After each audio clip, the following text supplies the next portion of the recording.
హరే కృష్ణ, అందరికీ వెల్కమ్. ఈరోజు మనం శ్రీమద్ భాగవతంలో నిమి మహారాజు అడగబోతున్నటువంటి 6వ ప్రశ్నని చూడబోతున్నాము. మరియు నవయోగీంద్రులు చెప్పబోతున్నటువంటి 6వ ప్రశ్నకి సమాధానాన్ని కూడా ఈరోజు మనము చూద్దాం. ఇప్పటి వరకు 5 ప్రశ్నలు అడిగారు. 5వ ప్రశ్నను మనం చూసాం. బ్రహ్మం అనగానేమి, దాన్ని ఎలా గుర్తించాలి అనేటువంటి విషయాన్ని తెలియజేశారు. బ్రహ్మానికి నిర్వచనాన్ని పూర్తిగా తెలియజేశారు. ఏదైతే ఆధ్యాత్మికమో, ఏదైతే శాశ్వతమో అది బ్రహ్మము.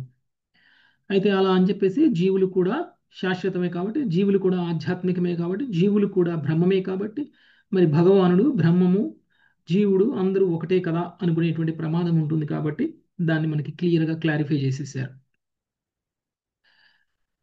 భగవంతుడు అన్నిటికీ మూలము, జీవుడు కేవలం భగవంతుడి యొక్క అంశం మాత్రమే.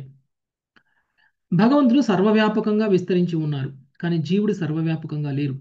అనేక వ్యక్తిగత జీవులు సమస్తం వ్యాపించి ఉన్నప్పటికీ ఒకే జీవుడు సర్వంగా వ్యాపించి ఉండడము అనేటువంటిది జరగలేదు.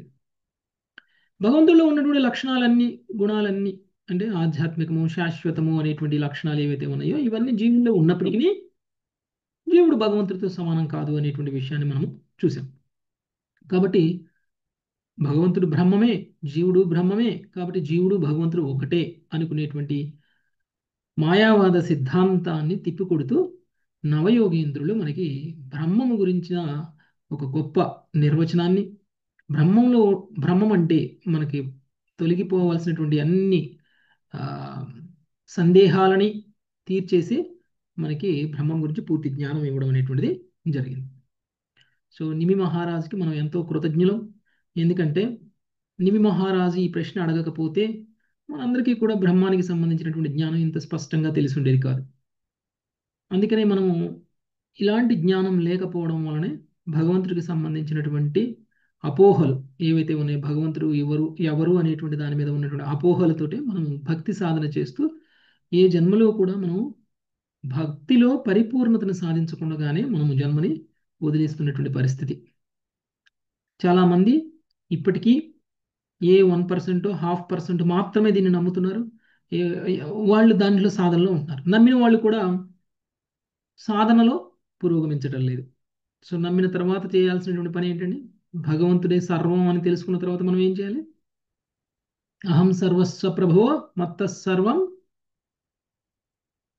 ప్రవర్తతే ఇది ప్రవర్తతే మత్వా భజంతేమ భూతాభావ సమన్విత ఇతి మత్వా ఇది భజంతే మత్వా భజంతేమ భావ సమన్విత. భూతాభావ సమన్విత.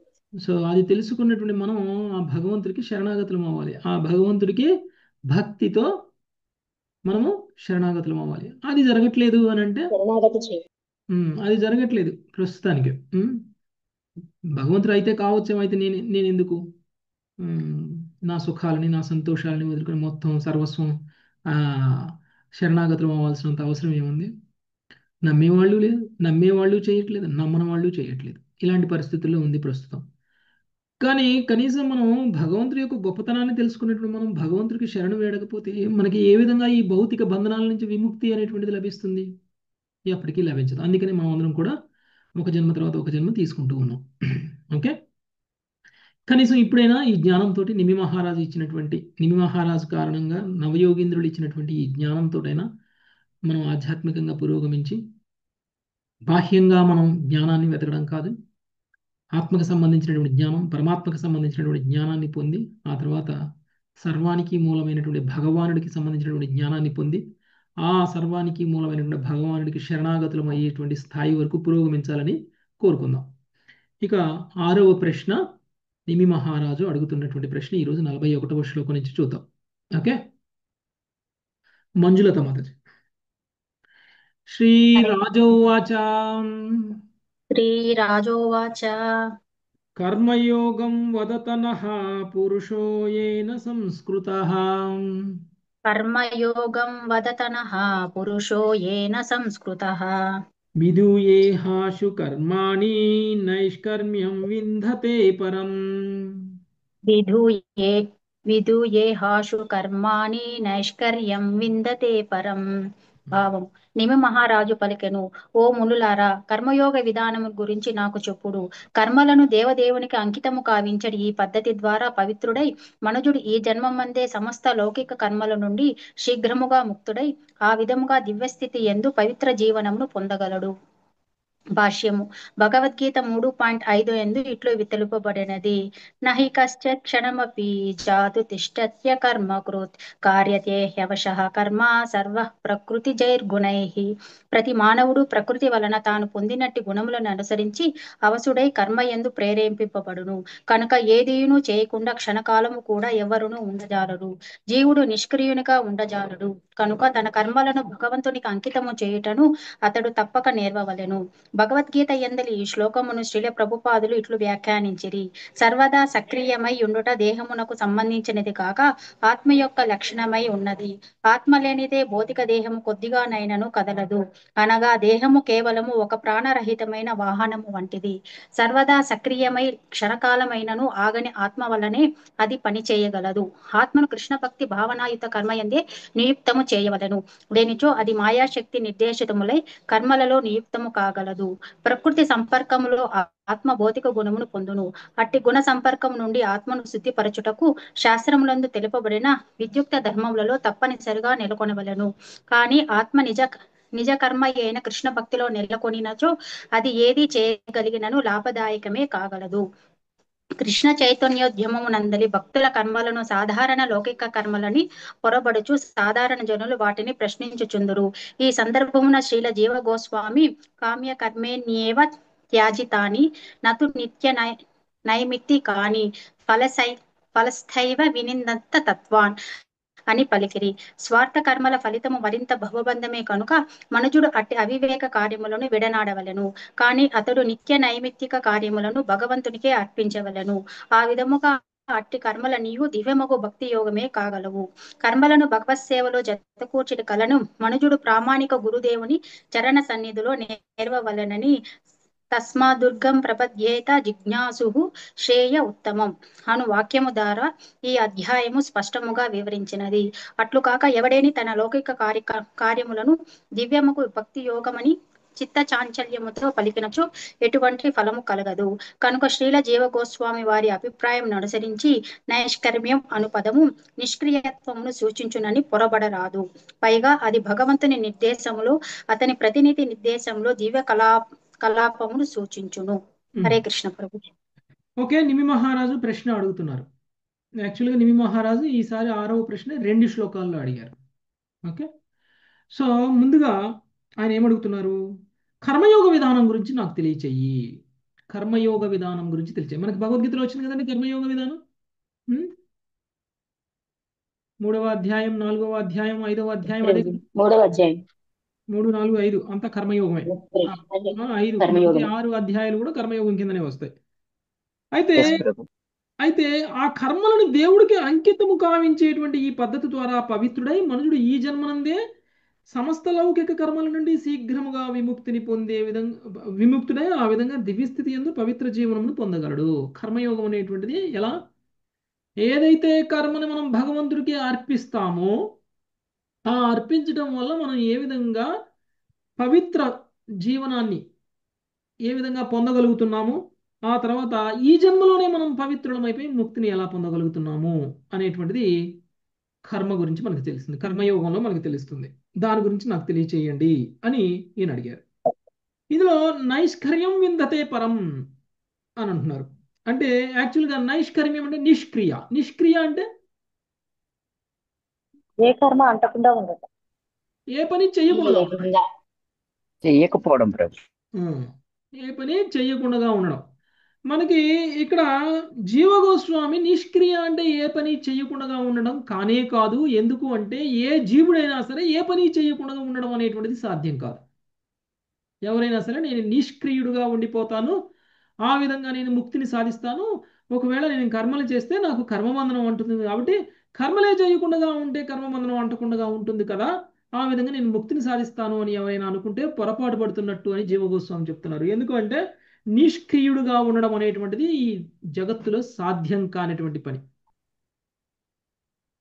అలాంటప్పుడు మరి నిష్క్రియుడుగా ఉండకుండానే ముక్తిని ఎలా సాధించాలి అని అంటే భగవదర్పిత కర్మలు కనుక చేసినట్లయితే కర్మలు చేయాలి, కానీ భగవదర్పితంగా కర్మలు చేసినట్లయితే ఆ కర్మబంధనాన్ని కలిగించదు కాబట్టి అది నిష్క్రియ.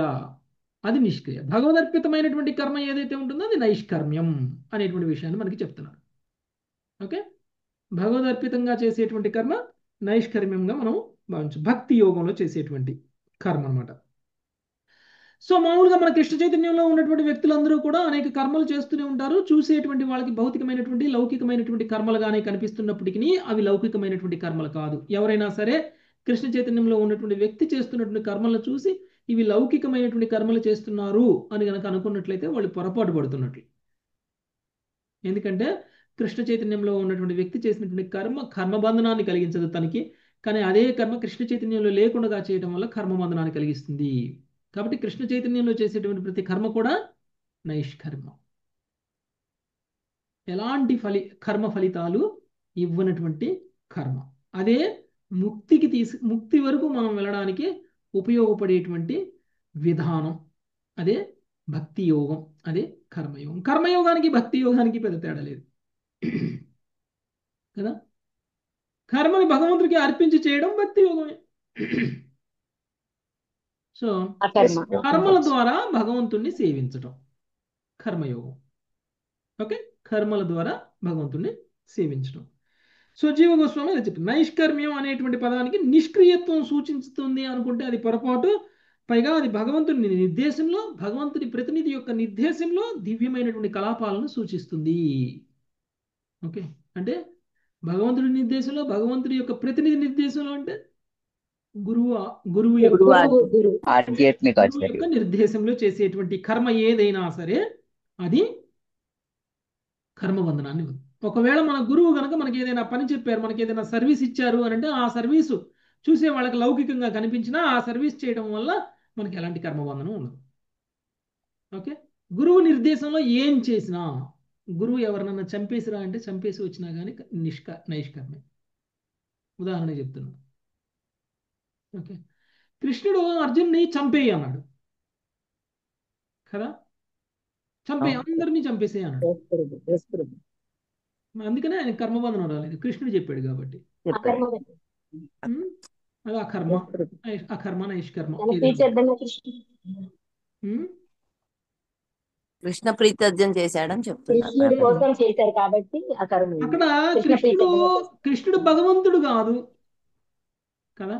అక్కడ ఆ సన్నివేశంలో కృష్ణుడు నేను భగవంతుడిని, లేకపోతే నువ్వు అర్జునుడు నువ్వు భగవంతుడివి అని అనలేదు. కృష్ణుడిని గురువుగా భావించాడు. సో అందుకనే భగవద్గీతలో 2వ అధ్యాయంలోనే ఆయన శరణాగతుడయ్యాడు. నువ్వు నాకు గురువుగా, నన్ను శిష్యుడిగా స్వీకరించి నువ్వు నాకు గురువుగా నాకు ఉపదేశం చెయ్యి అని అడిగాడు. అంటే ఒక గురువు ఏం చెప్తే అది చేస్తే అంటే ఆ గురువు ఆధ్యాత్మిక గురువు అయి ఉండాలి, లౌకిక గురువులు కాదు, ఆధ్యాత్మిక గురువు అయి ఉండాలి. ఆ గురువుకి ఉండాల్సినటువంటి లక్షణాలన్నీ ఆల్రెడీ ఇంతకుముందు నవయోగీంద్రులు చెప్పేశారు. ఉత్తమాధికారి భక్తుడు ఎలా ఉండాలి అనేటువంటి విషయాన్ని మనకి చెప్పారు. మధ్యమాధికారి భక్తులు, ఉత్తమాధికారి భక్తుల గురించి మనకి చెప్పారు. అంటే ఉత్తమాధికారి భక్తుడు కానటువంటి వానికి గురువు అయ్యేటువంటి అధికారం లేదు. ఒకవేళ ఎవరైనా నేను ఆధ్యాత్మికమైనటువంటి గురువుని, నేను మీకు కృష్ణ ప్రేమ ఇస్తాను అని చెప్పినప్పటికీ, ఒకవేళ వాళ్ళు ఉత్తమాధికారి భక్తులు కనుక కాకపోయినట్లయితే, అంటే గురువు స్థానాన్ని పొందడానికి అర్హులే కానట్లయితే వాళ్ళు చెప్పింది గురించి ఇక్కడ మాట్లాడట్లేదు. ఎవరైతే ఆధ్యాత్మిక గురువు, ఎవరైతే ఉత్తమాధికారికి ఏంటి, ఆయన ప్రామాణికమైనటువంటి పరంపరలో ఉండాలి ఫస్ట్ థింగ్. ఓకే, ఆయన భౌతిక ఇంద్రియాలతోటి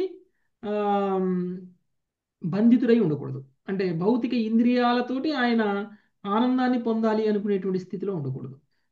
ముక్త జీవుడై ఉండాలి. ఓకే, విశుద్ధ భక్తుడై ఉండాలి. ఆయన గురువుని పొంది ఉండాలి. ఆయన గురువు ద్వారా భగవంతుని సేవించాలి. పరంపరలో ఉండడం అంటే అదే. కాబట్టి ఎప్పుడైతే అలాంటి వ్యక్తి యొక్క ఆదేశాలను కనుక మనం పాటిస్తామంటే ప్రభుపాదల్లాగా, ప్రభుపాద ఏం చెప్తే అది చేయాలి. ప్రభుపాద తన శిష్యుని నువ్వు పాకిస్తాన్ వెళ్ళి ప్రచారం చేయండి, పాకిస్తాన్ వెళ్ళి ప్రచారం చేశాడు ఒక ఆయన.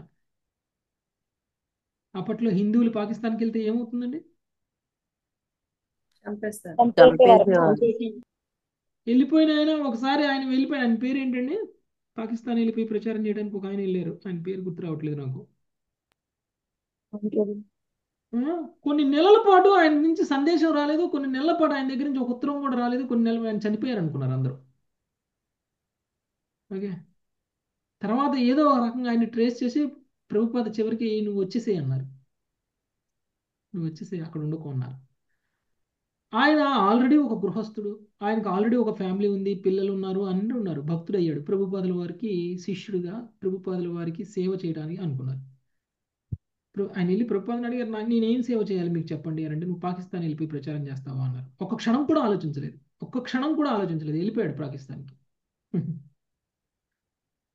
సో ముస్లిం కంట్రీకి వెళ్ళి కృష్ణుడి గురించి ప్రచారం చేయడానికి వెళ్ళాడు. ఎంత కష్టం అండి అది. చాలా చాలా చాలా కష్టం. మరి ఇప్పుడు గురువు ఇస్కాన్ ఆజ్ఞని పాలించడం అంటే అది. ఇస్కాన్ అక్కడికి వచ్చే టెంపుల్ కష్టము, నష్టము, బాధ ఏమీ ఆలోచించలేదు. గురువు ఆజ్ఞని పాలించడం అంటే అది. టెంపుల్ ఉంది కదా ప్రభుజీ, అక్కడ కూడా ఇస్కాన్ టెంపుల్ ఉంది అని అన్నారు. హ్మ్. అక్కడ కూడా ఇస్కాన్ భక్తులు ఉన్నారు ఇప్పుడు. Yes, ప్రభు. అలాంటి ఉన్నారా? విశుద్ధ గురువు ఆజ్ఞ పాలించిన, ఎప్పుడైతే మనం గురువు ఆజ్ఞని పాలిస్తామో అప్పుడు మనకి శక్తి గురువునే ఇస్తారు, గురువే ఇస్తారు. పరంపర ద్వారానే మనకి శక్తి వస్తుంది. మనం ఏమి చేయనవసరంలా. ఏ విధంగా శ్రీల ప్రభుపాదుల వారు కేవలం గురువు ఆజ్ఞ పాలించడం కోసం మాత్రమే అమెరికా వెళ్ళారు. ఆయనకి సొంత ఎజెండా ఏమి లేదు, సొంత లాభం ఏమీ లేదు. నేను అమెరికా వెళ్తుంది నా గురువుకి సేవ చేయడం కోసం అని అనుకున్నారు. ఎందుకంటే గురువు చెప్పారు, పాశ్చాత్య దేశాలకు వెళ్ళి ప్రచారం చేయి, నువ్వు ఇంగ్లీష్ బాగా మాట్లాడతావు కాబట్టి ఇంగ్లీష్లో ప్రచారం చెయ్యి అని అన్నారు. కేవలం ఒక ఆజ్ఞను పాలించడం కోసం ఆయన అమెరికా వెళ్ళిపోయారు. ఆ తర్వాత ఆయన ఏమి సాధించినా కానీ గురువుగా అంకితం చేశారు. ఆయన అన్నారు, నా గురువు నాకు శక్తిని ఇస్తున్నారు. ఎవరో ఒక న్యూస్ పేపర్లు అమ్ముకునే ఒక వ్యక్తి కూడా, బజార్లో న్యూస్ పేపర్లు అమ్ముకునే వ్యక్తి కూడా, నువ్వు ఎందుకయ్యా ఈ మ్యాగజైన్ ప్రింట్ చేస్తున్నావు? ఈ మ్యాగజైన్ ప్రింట్ చేస్తే ఎవరైనా సరే ఇలా చూసి అలా పడేస్తారు.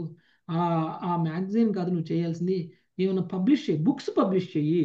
అప్పుడు ఆ బుక్స్ అయితే ఎవరు కూడా పడేయరు, ఉంచుకుంటారు అని చెప్తే ఆయన ఏమనుకున్నారు, నా గురువు ఈ వ్యక్తి ద్వారా వచ్చి నాకు ఇన్స్ట్రక్షన్ ఇస్తున్నారు అని అనుకున్నారు ప్రభుపాదుల వారు. ఆ వచ్చినటువంటి వ్యక్తి ఎవరో కాదు, నా గురువే ఈయన రూపంలో వచ్చాడు. ఈయన మాట ఈయనది కాదు, అది గురువుది. అంటే ఒక విశుద్ధ భక్తుడు ఏం చేస్తాడు అని అంటే, తనకి వస్తున్నటువంటి గురువు ద్వారా వస్తున్నటువంటి సందేశాన్ని తను ఎక్కడున్నా కానీ అర్థం చేసుకుంటారు.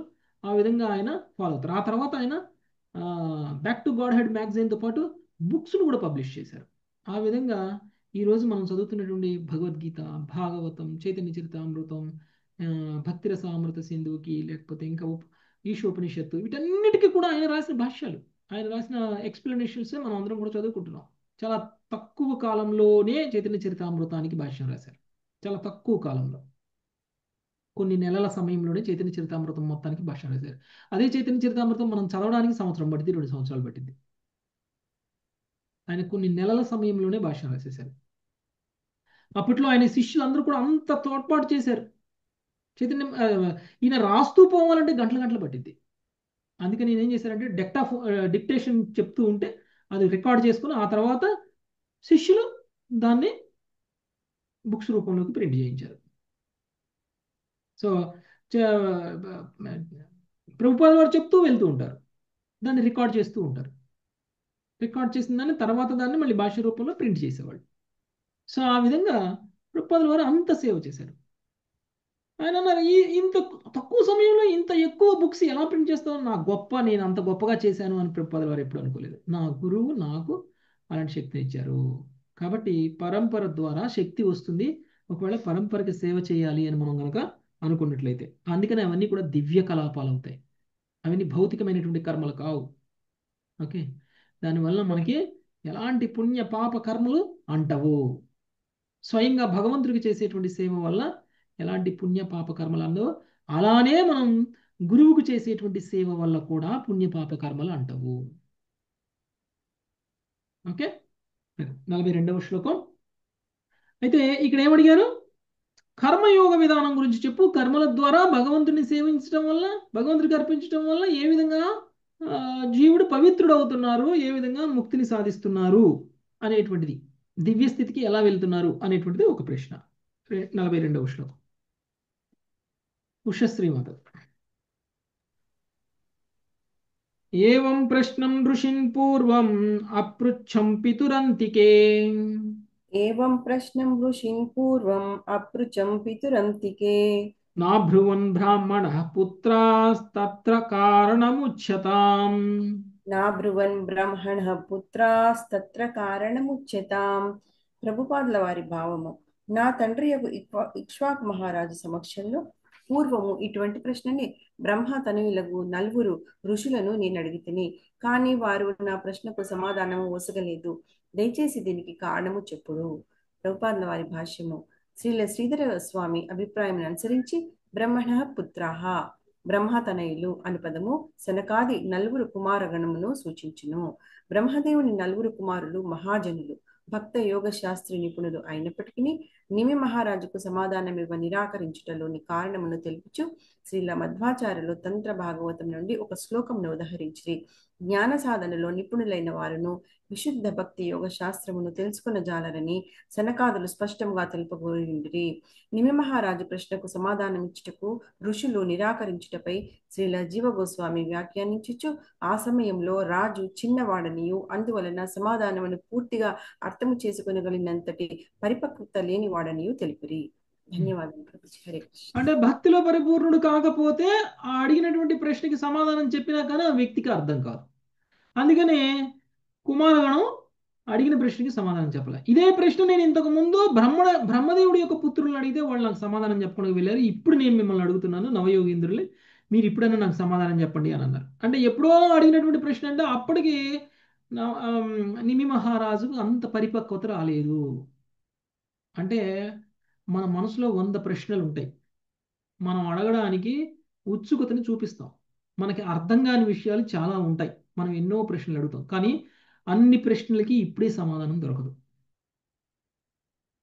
ఏ ప్రశ్నకి ఎప్పుడు సమాధానం అవసరమో, ఎప్పుడు మీరు తెలుసుకుంటే మీకు అర్థమవుతుందో అప్పుడు మీకు భగవంతుడు ఆ ప్రశ్నకి సమాధానాన్ని ఇస్తారు. నిమి మహారాజు కూడా ప్రశ్న ఎప్పుడో అడిగారు, కానీ దానికి సమాధానం ఇప్పుడు దొరుకుతుంది. ఓకే, కాబట్టి ప్రశ్నలు చాలా ఉంటాయి మన దగ్గర, కానీ సమయం వచ్చేంత వరకు మనం ఆ ప్రశ్నలకి సమాధానాన్ని పొందడానికి వెయిట్ చేయాలి. ఓకే, అంతవరకు మనకి చెప్పినా అర్థం కాదు. మీరు భగవద్గీత చదవక ముందు 1000 క్వశ్చన్లు 100 క్వశ్చన్లు ఉంటాయి మీ మనసులో. భగవద్గీత ఒకసారి చదివినప్పుడు 1 2 ప్రశ్నలు సమాధానం దొరుకుతాయి అని అనుకుంటున్నారేమో. భగవద్గీత మీరు ఒకసారి చదివినప్పుడు 1 2 ప్రశ్నలకు సమాధానం దొరుకుతుంది కదా, ఇంకొక 10 ప్రశ్నలు యాడ్ అవుతాయి మీకు. ఓకే, మీకున్న సందేహాలకి ఇంకొక 10 సందేహాలు యాడ్ అవుతాయి. కానీ ఎప్పుడైతే మనం భక్తిలో పురోగమిస్తూ భక్తిలో సాధన చేస్తూ పురోగమిస్తూ మన భగవద్గీత భాగవతం చదవండి, మీ ప్రశ్నలకు సమాధానాలు ఆటోమేటిక్గా దొరుకుతూ ఉంటాయి. మీరు ఏ స్థాయిలో భక్తిలో పురోగమిస్తారో ఆ స్థాయిలో మీ ప్రశ్నలకు సమాధానాలు దొరుకుతాయి. ఎప్పుడైతే మనం భక్తిలో పరిపూర్ణత వస్తుందో అప్పుడు మనకు అన్ని ప్రశ్నలకి సమాధానాలు దొరుకుతాయి. అన్ని ప్రశ్నలకి సమాధానాలు వచ్చేస్తాయి. కాబట్టి ప్రశ్న ఉండడం గొప్ప కాదు, ఆ ప్రశ్నకి సమాధానం దొరికేంత వరకు సాధన చేయడం అవసరం. భక్తిలో పురోగమించడం అవసరం. ఎప్పుడైతే మనం భక్తిలో పురోగమిస్తామో ఆటోమేటిక్గా భగవంతుడు ఇస్తాడు. అంటే మన స్థాయిని బట్టి మన యొక్క రియలైజేషన్స్ పెరుగుతూ ఉంటాయి. మనం భక్తిలో ఎంత గొప్ప స్థాయిలోకి వెళ్తే అంత గొప్పగా మనము భాగవతాన్ని భగవద్గీతని అర్థం చేసుకోగలుగుతాం. ఓకే, లౌకికమైనటువంటి వ్యక్తులకి భాగవతం భగవద్గీత అర్థం కాదు. భక్తిలో పురోగమించినటువంటి వాళ్ళకి మాత్రమే భగవద్గీత అర్థమవుతుంది. ఎందుకంటే మనం ఇంతకుముందు చెప్పుకున్నాం భాగవతం మోహినీదేవి అని. భాగవతం మోహినీదేవితో పోల్చుకున్నాం. మోహినీదేవి అసురులకి ఇవ్వదు అమృతాన్ని, కేవలం దేవతలకే ఇస్తుంది. కాబట్టి మనలో దేవతా లక్షణాలు పెంచుకోవాలి. దేవతా లక్షణాలు పెంచుకున్నప్పుడు భాగవతం టేస్ట్ అనిపిస్తుంది మనకి, రుచి అనేటువంటిది తెలుస్తుంది మనకి. దేవతా లక్షణాలు పెంచుకోవడం అంటే భక్తులు కావడం. ఎంత గొప్పగా భక్తులు అయితే అంత గొప్పగా భాగవతం అర్థమవుతుంది. ఓకే, కాబట్టి నిమి మహారాజు స్థాయి అప్పట్లో ఆ ప్రశ్నకి సమాధానం తెలుసుకునే స్థాయి కాదు. కాబట్టి అప్పుడు ఆ ప్రశ్నకి సమాధానం చెప్పలేదు కుమారగణం. ఇప్పుడు నిమి మహారాజు విశుద్ధ భక్తుడయ్యాడు కాబట్టి ఇప్పుడు నవయోగేంద్రుడి సమాధానం చెప్తే ఈయనకి అర్థమవుతుంది. ఓకే, సో కర్మయోగంలో ఎన్ని రకాల కర్మలు ఇవన్నీ కూడా ఈరోజు మనకి నవయోగేంద్రులు చెప్పబోతున్నారు. ఇప్పటివరకు మనం 5 నవయోగేంద్రులు మాట్లాడటం విన్నాం. ఈరోజు 6వ నవయోగేంద్రుడు ఎవరు? అవిర్హోత్రుడు ఏం మాట్లాడుతున్నారో చూద్దాం. 43వ శ్లోకం. సునీత మాతాజీ. శ్రీ అవిర్హోత్ర ఉవాచ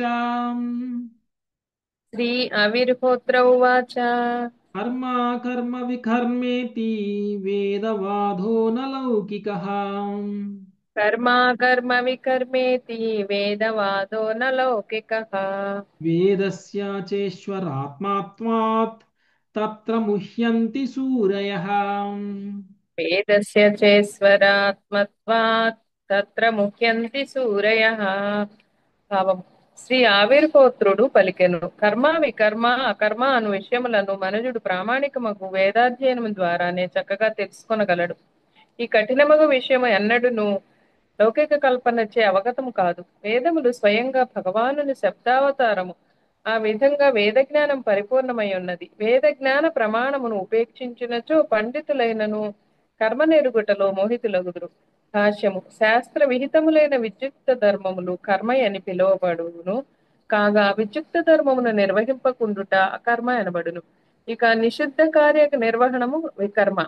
ఈ విధంగా కర్మ అకర్మ వికర్మ అనున్నవి ప్రామాణిక వేద వివరణములచే నిరూపితమైనవి. అవి కేవలము లౌకిక తర్కము ద్వారా నిరూపితము కావు. శబ్ద బ్రహ్మ పరంబ్రహ్మ మమోభే శాశ్వతి తను, ఓంకారము, హరే కృష్ణ హరే రామ వంటి దివ్యముగు వేదమంత్రములు నా రూపమే. నేను పరతత్వమును. దివ్యముగు వేదమంత్రము నిత్యానందమయ శ్రీ విగ్రహములనేది రెండు రూపములు నా నిత్య రూపములు. అవి భౌతికములు కావు. అవి భగవానుడు శ్రీమద్ భాగవతమునందు పలికి ఉండెను అని భగవానుడు శ్రీమద్ భాగవతమునందు పలికి ఉండెను. అట్లే భాగవతమునందు వేదో నారాయణ సాక్షాత్ స్వయం భూరితి సుశ్రుమ. వేదములు సాక్షాత్తుగా దేవదేవుడగు నారాయణుడనియు స్వయంభువులనియు మేము యమరాజు నుండి విని ఉంటిమి అని చెప్పబడినది. తస్మాత్ యజ్ఞాత్ సర్వహుత రుచేహి సామాని జిగ్నిరే ఛందాంసి జిగ్నిరే. తస్మాత్ యజ్ఞుని నుండియే సర్వహుతములు ఆవాహన మంత్రములు స్థుతులు బయలువెడలినవి. సమస్త వేద మంత్రములు భగవంతుని నుండియే వచ్చుచున్నవి అని పురుష సూక్తములో తెలుపబడినది.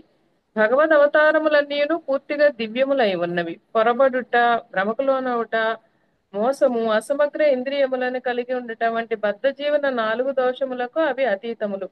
భగవానుని స్వాంశయినందున వేద జ్ఞానము కూడా అట్లే అమోఘము దివ్యమునై ఉన్నది. భగవన్మాయచే నియంత్రితమయ్యేది భౌతిక జగత్తులో విషయ వర్ణనం పిమ్మట శబ్దము త్యజించబడునని శ్రీల భక్తి సిద్ధాంత సరస్వతి ఠాకూర్లు తెలిపిరి. కానీ వైకుంఠమని పిలువబడే ఆధ్యాత్మిక స్థితిలో ఏదియును నశించదు. ఆ విధంగా శబ్ద బ్రహ్మము నిత్యమై ఉన్నది. భగవానుని దివ్య శబ్ద రూపము నిత్యమై ఉన్నది. సాధారణ ప్రసంగములో వక్త యొక్క ఉద్దేశమును అవగతం చేసుకున్నట ద్వారా పదముల అర్థమును నిశ్చయింపవచ్చును. కానీ వేద జ్ఞానము అపౌరుషేయము, దివ్యము కనుక గురు పరంపరలోని ప్రామాణికుల నుండి శ్రవణం చేయటం ద్వారానే మనుషుడు దాని అర్థమును తెలుసుకొనగలడు. ఈ పద్ధతిని స్వయంగా భగవానుడే భగవద్గీత యందు తెలిపి ఉండెను. ఏవం పరంపరా ప్రాప్తం. ఆ విధంగా సరళమైన అవరోహణ పద్ధతిని గర్వంతో ఉపేక్షించేది మహాపండితులైనను వేద జ్ఞానం యొక్క చరమార్థమును తెలుసుకునే యత్నములో మోహితులు తత్తరపాటుకు లోనైన వారు అగుదురు.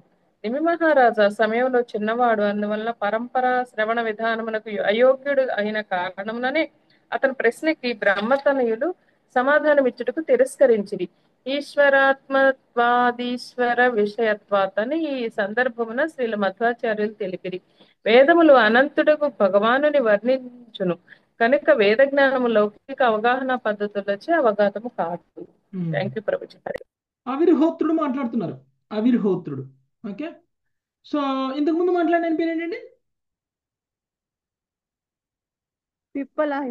పిప్పలాయనుడు ప్రబుద్ధ.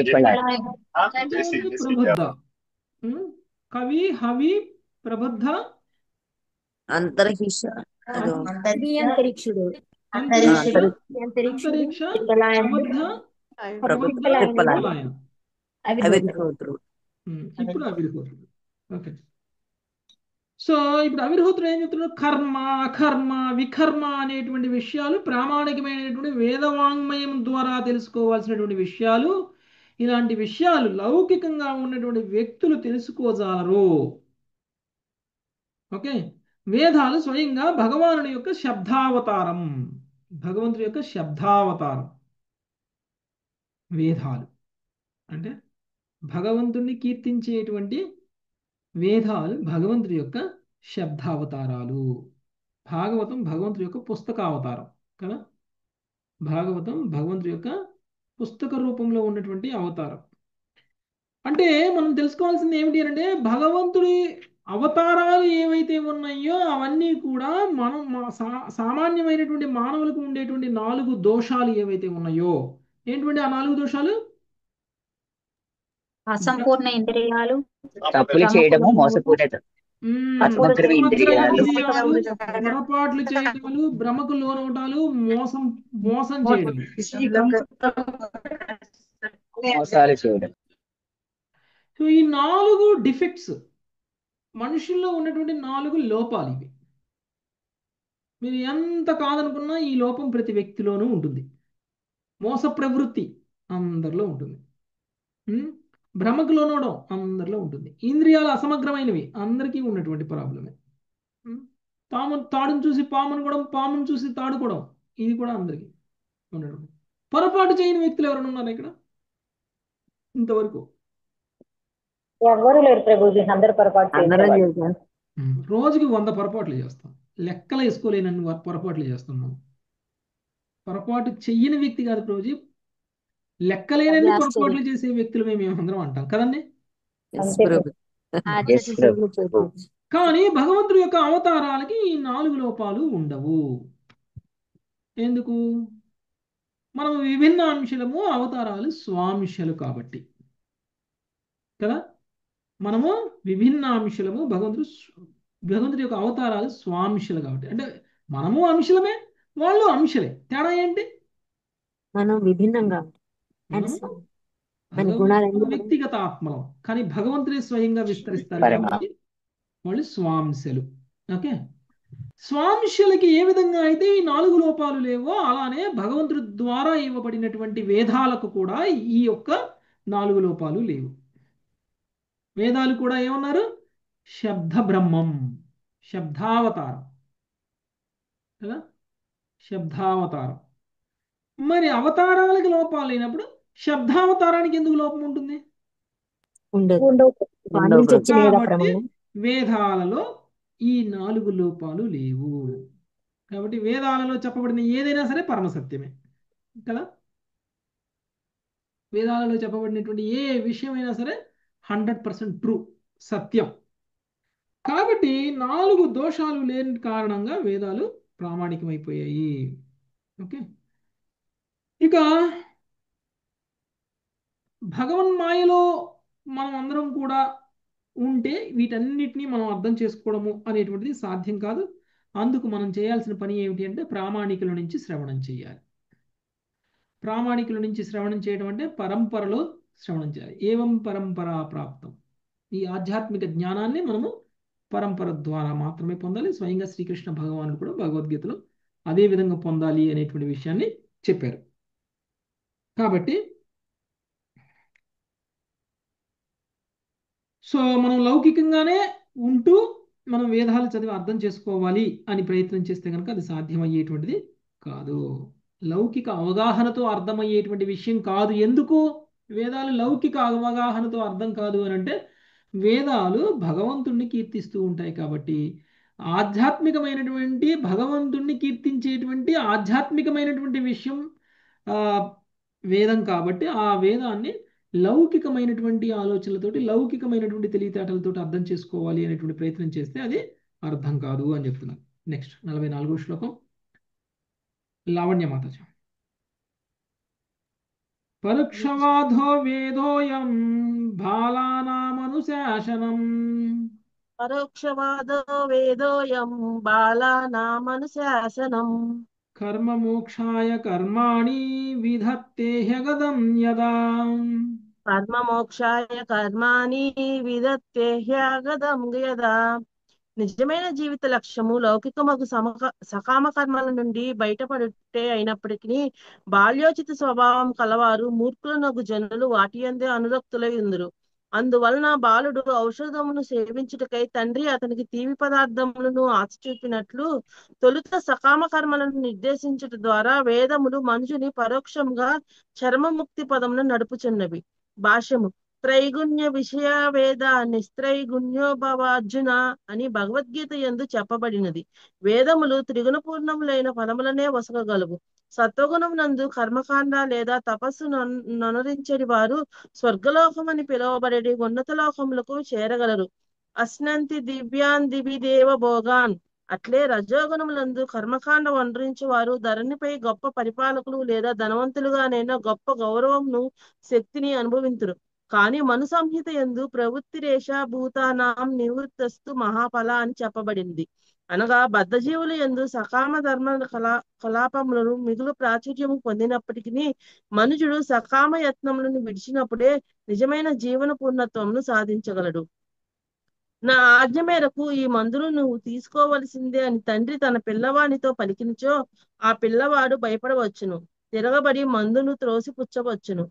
కనుకనే ఆ తండ్రి పిల్లవానితో నీకు తీయని మిఠాయి ఇస్తాను, నీకు మిఠాయి కావాలంటే మొదట ఈ చేదు మందు తాగాలి, తరువాత మిఠాయి తినవచ్చును అని ఆశ చూపించును. అట్లు పరోక్ష రీతిలో సమ్మతింపజేయుటయే పరోక్షవాదము అని పిలువబడును.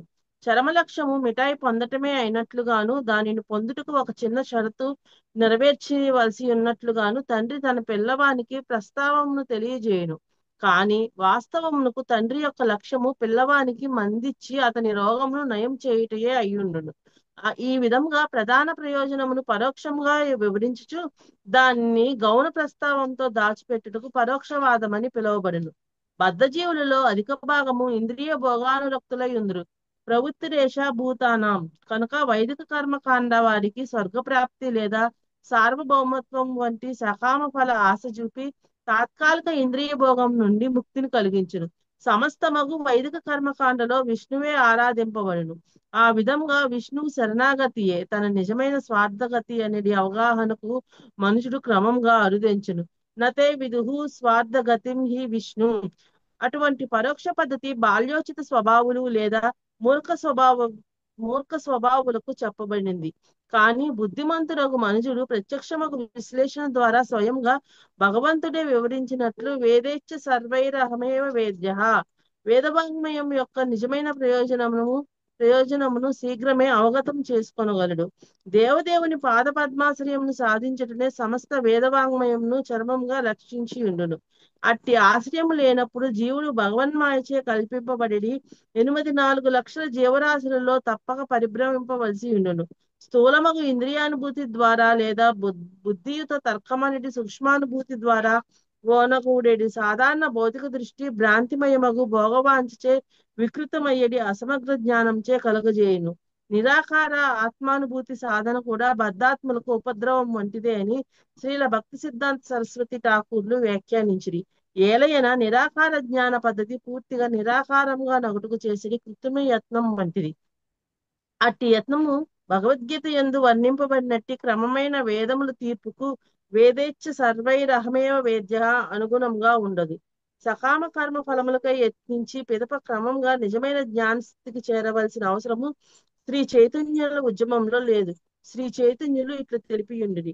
హరేర్నామ హరేర్నామైవ కేవలం కలౌ నాస్తైవ గతిరన్యదా. కలియుగంలో జీవితము క్షణికము ప్రాయేణాల్పాయుష అయ్యుండను. జనులు సాధారణంగా క్రమశిక్షణ రహితులు, తప్పుద్రోవ పట్టిన వారు, పూర్వకర్మల ప్రతికూల ఫలముచే ప్రభావితులైన వారు అయ్యుందురు. ఆ విధంగా వారి మనసులు ఎన్నడూ ప్రశాంతంగా ఉండవు. వైదిక కర్మకాండ పదం ద్వారా క్రమంగా పురోగమించే అవకాశమును వారి స్వల్ప జీవన కాలము అనుమతించదు. అందువలన హరినామ జపం ఒక్కటే మిగిలి ఉన్నట్టి ఆశ శ్రీమద్ భాగవతము 12.3.51 నందు ఇట్లా చెప్పబడింది. కలేర్దోష నిదే రాజన్నస్తి ఏకో మహాన్ గుణ కీర్తనాదేవ కృష్ణస్య ముక్త సంగః పరం వ్రజేత్. కలియుగము కపట కలుష సాగరము. కలియుగంలో జలము, పృథ్వీ, ఆకాశము, మనసు, బుద్ధి, అహంకారము వంటి సకలమగు తత్వములు దూషితములై ఉండును. ఈ పతిత యుగంలో ఉన్నట్టి ఏకైక మంగళకర విషయము హరినామ జప కీర్తన విధానము. అస్తి ఏకో మహాన్ గుణ. కృష్ణ కీర్తం అనేది పరమానంద పద్ధతిచే మనుషుడు ఈ పతితీయుగ సంబంధం నుండి ముక్తుడే భగవద్ధామంకు చేరగలడు. ఒకప్పుడు కృష్ణ చైతన్యోద్యమ ప్రచారకులు కూడా బద్ధజీవుని భగవత్ చరణార విందముల పట్ల ఆకర్షితుని చేటుకు చక్కనైన దివ్య మిఠాయిని వసుకుచు పరోక్షవాదమును ఉపయోగించుచుందురు. శ్రీ చైతన్యుల ఉద్యమము కేవలము ఆనందమయము కానీ కృష్ణ చైతన్యోద్యమమునకు పరోక్షంగా ఆకర్షితుడైన వాడును శ్రీ చైతన్యుల అనుగ్రహంచే అతి శీఘ్రంగా జీవన పూర్ణత్వమును బడిసిన వాడే భగవద్ధామంను చేరగలడు. హరే కృష్ణ రైట్. ప్రభుజీ, ధన్యవాదాలు. Thank you very much. చాలా మంచి శ్లోకం. సకామ కర్మల నుంచి బయటపడి పడుటయే అయినప్పుడు అంటే మనము సకామ కర్మలు చేస్తూ ఉంటాం. ఓకే, జీవిత లక్ష్యం సకామ కర్మల్లో అలా కంటిన్యూ అవ్వడం కాదు. సకామ కర్మలు అంటే ఏంటి? ప్రతిఫలాన్ని ఆశించి చేసేటువంటి కర్మ. ఓకే, లేదంటే మనం చేసేటువంటి ప్రతి కర్మ కూడా ఏదో ఒక ఫలితాన్ని ఇస్తుంది. ఆ ఫలితాన్ని మనం ఎంజాయ్ చేయడం కోసం చేసేటువంటి కర్మ సకామ కర్మ. అలాంటి సకామ కర్మల నుంచి విముక్తులం అవడం అనేటువంటిది మన జీవితం యొక్క లక్ష్యమై ఉండాలి. అంటే ఆ స్థాయిని దాటిపోవాలి. మరి వేదాలు మనకి సకామ కర్మలు చెప్తున్నాయి, అంటే కర్మకాండ. మరి వేదాలు కర్మకాండ ఎందుకు చెప్తున్నాయి? వేదాల యొక్క ముఖ్య ఉద్దేశం భగవంతుడు కదా తెలుసుకోవడం. వేదాలు ఎందుకు కర్మకాండ చెప్తున్నాయి? భక్తినే చెప్పొచ్చు కదా డైరెక్ట్గా. కర్మకాండ అందరికీ ఇవ్వాల్సినటువంటి అవసరం ఏంటి? మనకి అందరూ మంచి కూడా ఉదాహరణతోటి ఇక్కడ ఎక్స్ప్లెయిన్ చేస్తున్నారు. ఓకే, మనకి ఇక్కడ ఉదాహరణతో ఏం ఎక్స్ప్లెయిన్ చేస్తున్నారంటే, మనం ఇప్పుడు చిన్నపిల్లలుగా ఉన్నాం అనుకోండి, మనకి ఏదైనా జబ్బు చేసింది అనుకోండి, మనకి కషాయం ఇస్తే ఆ జబ్బు నయమవుతుంది. ఆ కషాయం తాగమ్మా అని మీ పిల్లాడికి ఇస్తే తాగుతాడా కషాయం? తాగను వద్దు. ఆ కషాయం రుచి అనేటువంటిది ఎవరికి నచ్చదు. మందు ఔషధం రుచి నచ్చదు ఎవరికైనా. మరి అలాంటప్పుడు మరి ఆ ఔషధం కూడా రుచిగా అనిపించాలంటే ఏం చేస్తాం? దాన్ని పక్కన స్వీట్ చూపించి ఆశ చూపిస్తాం. తేనె చూపించో లేకపోతే తేనె దాపిస్తాం. ఫస్ట్ తేనె దాపించి ఎంత బాగుందో చూసావా అని అంటాం. తేనెలానే ఉంటుంది ఇది కూడా నాకు అని ఇది కూడా పెట్టేస్తాం. తిన్న తర్వాత తెలుస్తుంది చేదుగుందని. కానీ ఎవరైతే వ్యక్తి దీన్ని రెగ్యులర్గా తీసుకుంటూ ఉంటారో కషాయాన్ని, వాళ్ళకేం అనిపించదు. కొత్తగా తీసుకునే వాళ్ళకే అనిపిస్తుంది ఆ చేదు కదా. తినగా ఏమవుతుందండి? వేప కూడా తీయగా ఉంటుంది. తీయగా మారిపోతుంది ప్రభు. అది. తీయగా ఉంటుంది. కాబట్టి స్టార్టింగ్ స్టేజ్ లో ఉన్నప్పుడు ఏది అంతకు ముందు ఆ కషాయం రుచి చూడనటువంటి వ్యక్తికి కషాయం చేదుగా ఉంటుంది. కాబట్టి అలాంటి వాళ్ళకి కొంచెం తీపి అనేటువంటి ఆశ చూపించాలి కదా. తీపి అనేటువంటి ఆశ చూపించి ఆ తర్వాత ఔషధాన్ని ఎలా అయితే ఇస్తామో అదే విధంగా సకామ కర్మ అనేటువంటి రుచి చూపించి ఆ తర్వాత భగవద్భక్తి స్థితికి చేరుకోవడానికి ప్రయత్నం చేస్తుంది వేదం. ఓకే, సో వేదాలు ఆ విధంగా చేస్తాయి. అందుకనే 3 అంతులు వేదాలలో సకామ కర్మలే ఉన్నాయి. కర్మకాండ సెక్షనే ఉంది. భగవంతుని కీర్తించేది ఏ కొంచెం, కానీ మనం ఆ స్థాయికి వెళ్ళాలి. వేదాల యొక్క ముఖ్య ఉద్దేశం ఆడి వరకు మనల్ని తీసుకెళ్ళడానికి, అక్కడ వరకు అంటే భగవంతుని కీర్తించే స్థాయి వరకు తీసుకెళ్ళడం కోసం. అంటే సకామ కర్మ ద్వారా జ్ఞానవంతుడు అవ్వాలి అని కోరుకోవడమా, లేకపోతే సకామ కర్మ ద్వారా భక్తి యోగి అవ్వాలి అని కోరుకోవడమా? అంటే సకామ కర్మల ద్వారా భక్తి యోగ స్థితి వరకు కూడా పురోగమించడం కోసం వేదాలు ప్రయత్నం చేస్తున్నాయి. సకామ కర్మతో మొదలుపెట్టి భక్తి యోగంతో ఎండ్ చేస్తాయి. ఎవరైనా సరే నిరాకార బ్రహ్మములో లీనమైపోయేటువంటి స్థాయి ఏదైతే ఉంటుందో అది పూర్తి జ్ఞానవంతుడైనటువంటి స్థాయి. జ్ఞానయోగిగా అయిపోతే చాలు వేదాలు చదవడం వల్ల అని అనుకుంటే అది కృత్రిమంగా భగవంతుడి యొక్క నిరాకార బ్రహ్మంలో లీనమైపోవాలి అని చేసేటువంటి ప్రయత్నం. కృత్రిమంగా, సహజంగా కాదు. అదే భక్తి యోగంలో మనం అలా ఉండదు. ఓకే, అంటే కృత్రిమంగా నియంత్రణ అనేటువంటిది ఏది ఉండదు. జ్ఞానయోగి కృత్రిమంగా తన ఇంద్రియాలను నియంత్రిస్తారు, కానీ భక్తి యోగి సహజంగా తన ఇంద్రియాలను నియంత్రిస్తారు. అసలు నీ ఇంద్రియాలను నియంత్రించడు భక్తి యోగి ఇంద్రియాలని ఉపయోగిస్తాడు, కానీ జ్ఞానయోగి ఇంద్రియాలని ఉపయోగించడం మానేస్తాడు. తేడా అది. ఇంద్రియాలను ఉపయోగిస్తే ఇంద్రియ భోగం కలిగినట్టు, ఇంద్రియాలను ఉపయోగించకపోతే ఇంద్రియ భోగం ఆగినట్టు కదండి. అంటే ఏంటన్నట్టు జ్ఞానయోగి ఇంద్రియ భోగం చెయ్యడు, భక్తి యోగి ఇంద్రియ భోగం చేస్తాడు అని, అంతేనా? ఇంద్రియాలు జ్ఞానయోగి ఆగి మళ్ళీ నిగ్రహిస్తాడు, ఇంద్రియాలు ఎప్పుడైనా అప్పుడు నిగ్రహించి మీకు బలవంతంగా ఇంద్రియాలను ఆపుకుంటాడు. పవిత్రీకరణ భక్తి యోగి సాధన చేసుకుంటారు ప్రభు, ద్వారా భక్తి యోగం ద్వారా. నియంత్రిస్తాడు. ఇంద్రియాలతోటి కర్మలు చేసి ఆ కర్మల ద్వారా ఇంద్రియాలను పవిత్రం చేస్తాడు. ఎస్ ప్రభు, ఎస్ ప్రభు. ఇంద్రియాలతోటి భగవంతుడికి అర్పితమైనటువంటి కర్మలు చేసి ఆ కర్మల ద్వారా ఇంద్రియాలను పవిత్రం చేస్తారు. ఇంద్రియాలను పవిత్రం చేసేటువంటి ఏకైక మార్గం ఇదే, కానీ ఇంద్రియాలని కంప్లీట్గా బలవంతంగా నిరోధించడం కాదు ఇంద్రియాలను పవిత్రీకరణ విధానం. ఇంద్రియాలను వాడి ఇంద్రియాలతోటి సేవ చేసి ఇంద్రియాలతోటి చేసినటువంటి సేవ ద్వారా ఇంద్రియాలను పవిత్రం చేయాలి. ఇది రహస్యం. ఇది భక్తి యోగి చేసేటువంటి పని. అంటే వేదాలు ఇది మనకి చేయించేటువంటి ప్రయత్నం చేస్తున్నాయి. అంతేకాని వేదాలు జ్ఞానయోగిలా మారిపోయి జ్ఞానయోగి స్థాయిలోనే ఉండిపోవాలి అని చెప్పడానికి కాదు. వేదాలు వేదైశ్చ సర్వైర్ అహమేవ వేద్యో అనేటువంటి విషయం చెప్తున్నారు. ఒకవేళ అక్కడ దాకా మనం వెళ్ళలేదనుకోండి, చిన్న పిల్లవాడి స్థాయిలోనే ఉన్నట్టు. చిన్న పిల్లవాడు బాలుడు మందిస్తే తీసుకోకుండా స్వీట్ ఇస్తే ఎలా తీసుకుంటాడో అలాంటి స్థాయిలోనే ఉన్నట్టు మనం. కేవలం కర్మకాండ, దేవీదేవతల ఆరాధన కర్మకాండ, దేవీదేవతల ఆరాధన కర్మకాండ, ఇవే చేసుకుంటూ కూర్చుంటాం మనం. ఓకే, అంతకు మించి మన మెచ్యూరిటీ పెరగదు, మన భక్తిలో పురోగమించము. మనము కేవలం పిల్లల స్థాయిలోనే మనం అందరం కూడా ఆధ్యాత్మికంగా పురోగమిస్తున్నాం అనేటువంటి భావంలో మనం ఉంటాం. కాబట్టి వేదాలు త్రిగుణాలకు సంబంధించినటువంటి జ్ఞానాన్ని ఇస్తున్నప్పటికీ ఆ జ్ఞానం యొక్క ముఖ్య ఉద్దేశం భక్తి యోగిగా మారడానికి. ఓకే, నెక్స్ట్ 45వ శ్లోకం. సునీత హరిబాబు మాతాజీ. ఆచరేద్యస్తు వేదోక్తం స్వయమజ్జోజితేంద్రియం జితేంద్రియః. ఆచరేద్యస్తు వేదోక్తం స్వయం మగ్నోజితేంద్రియః.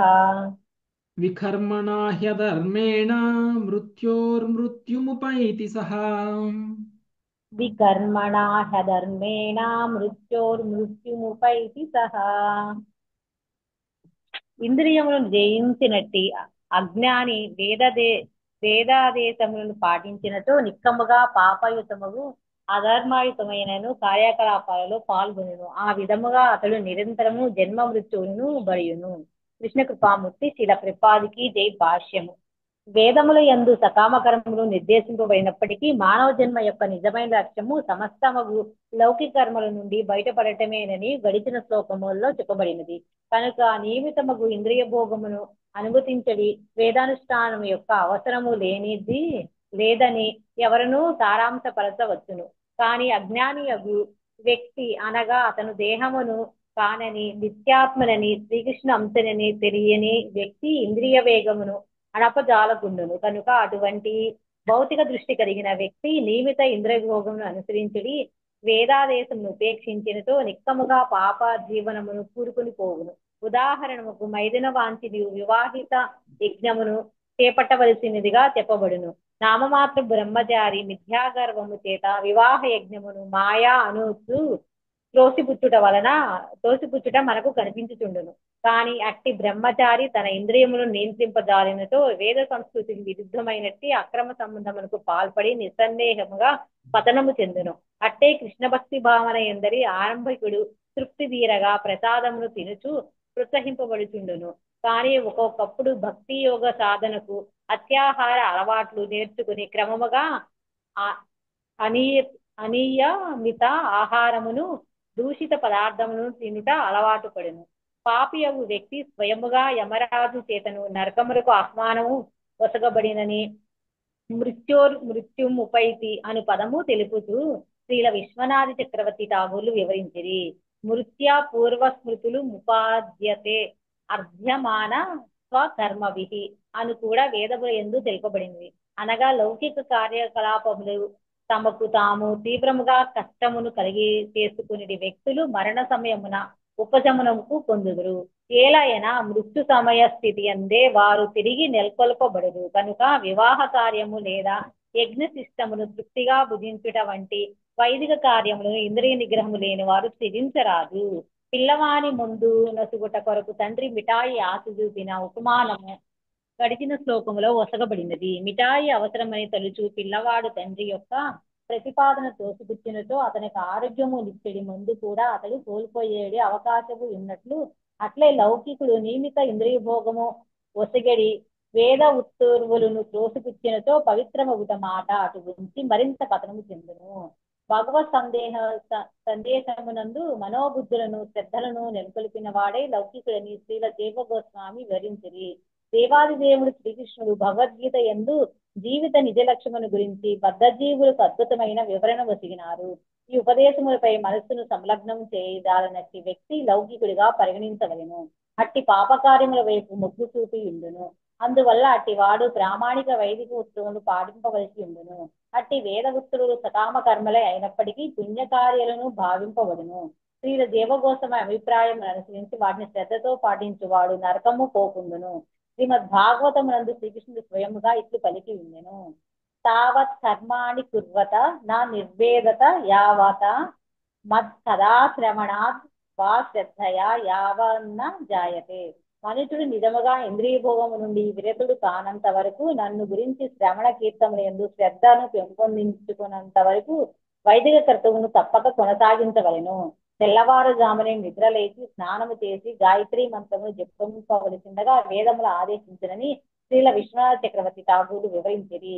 మనుషుడు అట్టి నియమితమైన జీవితమును కృత్రిముగా విడిచిపెట్టినచో హోటళ్లు భోజనము చేయుట, స్త్రీలతో అక్రమ సంబంధముల వంటి ఇంద్రియ భోగ కార్యములను క్రమముగా బలి అగును. ఈ విధముగా అతడు ఇంద్రియ నిగ్రహము కోల్పోయి పశువుల వలె మారి పొద్దుల నుండి రాత్రి వరకు ప్రమాదకరము కార్యకలాపాల్లో నెలకొనును. ఈ సందర్భమున శ్రీ మధ్వాచార్య ఆజ్ఞ చరన్నపి అని వ్యాఖ్యానించిరి. అజ్ఞాన వశముకే అయినప్పటికీ కర్మలను నెరుగక మనుషుడు తన కార్యాలను కొనసాగించవచ్చును. కర్మఫలమును గురించి అట్టి ఆపేక్ష భగవద్గీత యందు తమోగుణ లక్షణముగా చెప్పబడినది. ఒకానొక రహదారి ప్రమాదముగా దారి తీయుదని ఎరిగి బుద్ధిమంతులైన వాడు దానిపై కారును నడపని రీతిగా మృత్యుర్ముపైతి అను పద సముదాయమును ఇతడు వివరించినబడినట్లు అవైదిక కలాపముల యొక్క చర్మ ఫలితమును విపత్తేయనియు ఎరిగిన బుద్ధిమంతుడు అట్టి కార్యములు చేయకుండును. మరణము పిమ్మట సహజముగానే శాశ్వత శాంతి లభించునని మూర్ఖుడు ఒకప్పుడు తెలిపినని శ్రీల భక్తి సిద్ధాంత రచయితాగులు తెలియజేసిరి. కానీ పాపకర్మల ఫలము జీవుడు తిరిగి పరమ అశాంత స్థితికే చేర్చుకొనును. ఏలయనగా తుచ్చముగు తాత్కాలిక కర్మల ఫలితముగా అతడు తప్పక నారకీయ దుఃఖములను అనుభవింపవలసి వచ్చును. అటువంటి నారకీయ దశలో ఒక్కసారి కాదు వేద ఉత్తర్వులను మనుషుడు విముఖుడై ఉన్నంత వరకు నిరంతరము కలుగుతూనే ఉన్నను. హరే కృష్ణ ప్రభుజీ. ధన్యవాదాలు. ఎవరైతే ఇంద్రియాలను జయించకుండా ఇంద్రియాలతోటి వాళ్ళు కేవలం సకామ కర్మలు మాత్రమే చేస్తూ ఉండిపోతారు. ఇందాక చెప్పబడినటువంటి సకామ కర్మలు మాత్రమే చేస్తూ ఉంటారు. అంటే వేదాలలో చెప్పబడినటువంటి కర్మకాండలోనే ఉండిపోతారు అని అర్థం.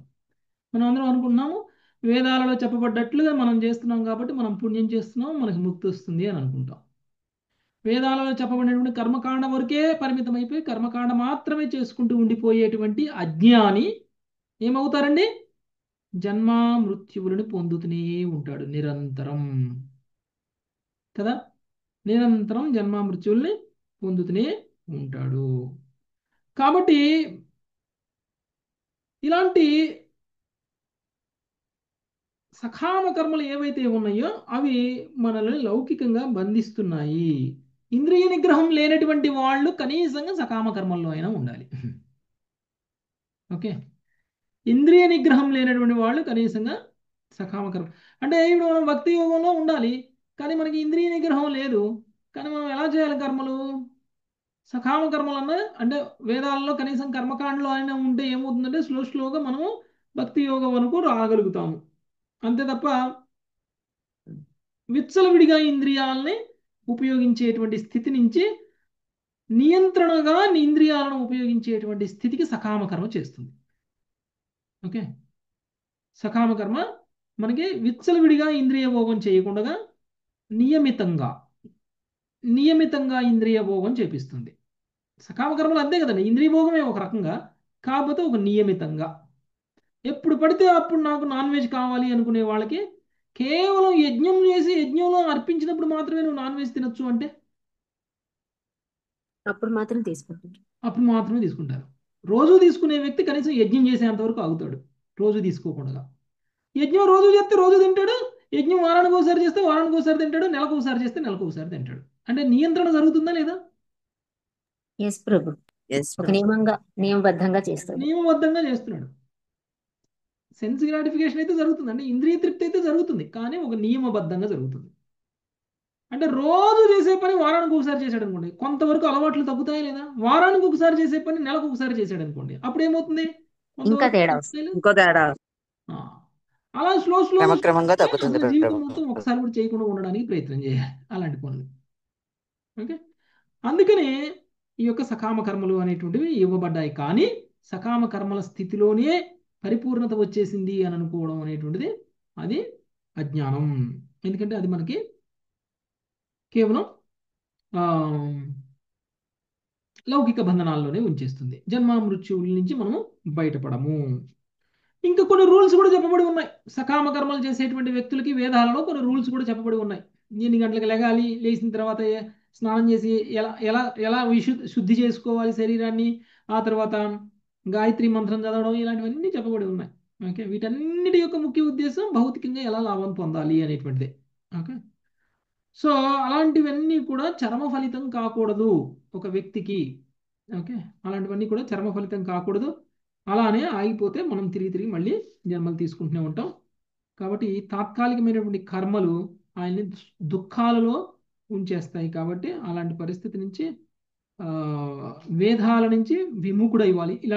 ఇలాంటి కర్మకాండ నుంచి విముఖుడు అయిపోయి నిరంతరం వ్యక్తి భక్తి యోగ స్థితికి రావాలి. ఓకే, 50వ శ్లోకం నుంచి మనం రేపు చదువుకుందాం. Thank you very much. Hare Krishna. వాంఛాకల్పతరుభ్యశ్చ కృపా సింధుభ్యో వైష్ణవేభ్యో నమో నమః. హరే కృష్ణ హరే కృష్ణ కృష్ణ హరే హరే, హరే రామ హరే రామ.